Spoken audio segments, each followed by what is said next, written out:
किसी समय की बात है, एक राजा ने अपने दरबार में पंडित जी को पूजा पाठ के लिए बुलाया। पूजा के बाद राजा ने पंडित जी से 3 जटिल सवाल पूछे। 1. भगवान कैसे दिखते हैं? 2. भगवान कहां तक देख सकते हैं? 3. भगवान क्या करते हैं? पंडित जी थोड़े सोच में पड़ गए और बोले, महाराज, इन सवालों के उत्तर देने के लिए मुझे थोड़ा समय चाहिए। राजा ने उन्हें 1 महीने का समय दिया। पंडित जी घर लौट आए, लेकिन कई दिनों तक उत्तर नहीं सूझा। उनकी परेशानी देखकर उनका बेटा बोला, पिताजी, आप क्यों चिंतित हैं?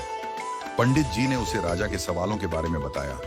बेटे ने आत्मविश्वास से कहा, पिताजी, आप चिंता न करें, मैं इन सवालों का उत्तर दूंगा। अगले दिन दोनों राजा के दरबार में पहुंचे। राजा ने पंडित जी से पूछा, पंडित जी, आपने मेरे सवालों के जवाब खोज लिए? पंडित जी ने कहा, महाराज, मेरे बेटे ने इन सवालों के उत्तर देने का जिम्मा लिया है। राजा ने पूछा, तो बताओ, पहला सवाल, भगवान कैसे दिखते हैं? पंडित जी के बेटे ने मुस्कुराते हुए कहा, महाराज, कृपया एक कटोरी दूध मंगवाइए। दूध लाया गया। लड़के ने उसमें अपनी उंगली डालकर घुमाना शुरू कर दिया।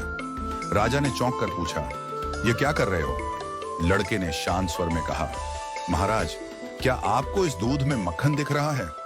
राजा ने सिर हिलाया और कहा, नहीं।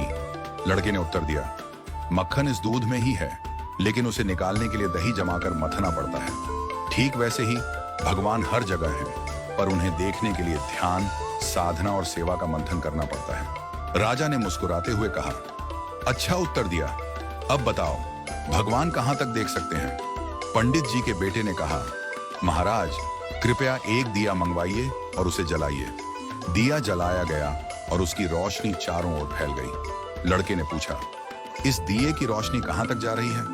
राजा ने कहा, यह तो पूरे कमरे में फैल रही है। लड़के ने उत्तर दिया, ठीक वैसे ही भगवान की दृष्टि की कोई सीमा नहीं है। जैसे इस दिए की रोशनी हर दिशा में फैलती है और सब कुछ देखती है, वैसे ही भगवान भी हर जगह सब कुछ देख सकते हैं। राजा ने संतुष्ट होकर कहा, बहुत अच्छा उत्तर दिया।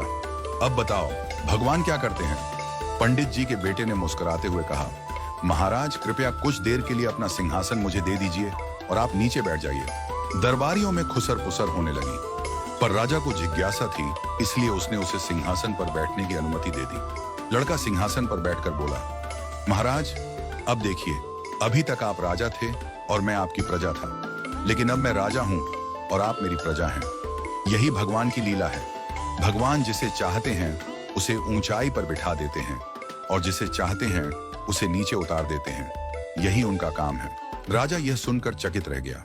उसने पंडित जी और उनके बेटे की चतुराई की सराहना की और उन्हें ढेरों उपहार दिए। राजा ने कहा, आज तुमने मुझे भगवान की शक्ति, दृष्टि और कार्यों का गूढ़ रहस्य समझा दिया। इस घटना के बाद राजा ने विनम्रता और सेवा का भाव अपनाया, क्योंकि वह समझ गया था कि भगवान हर जगह हैं और हर रूप में विद्यमान हैं।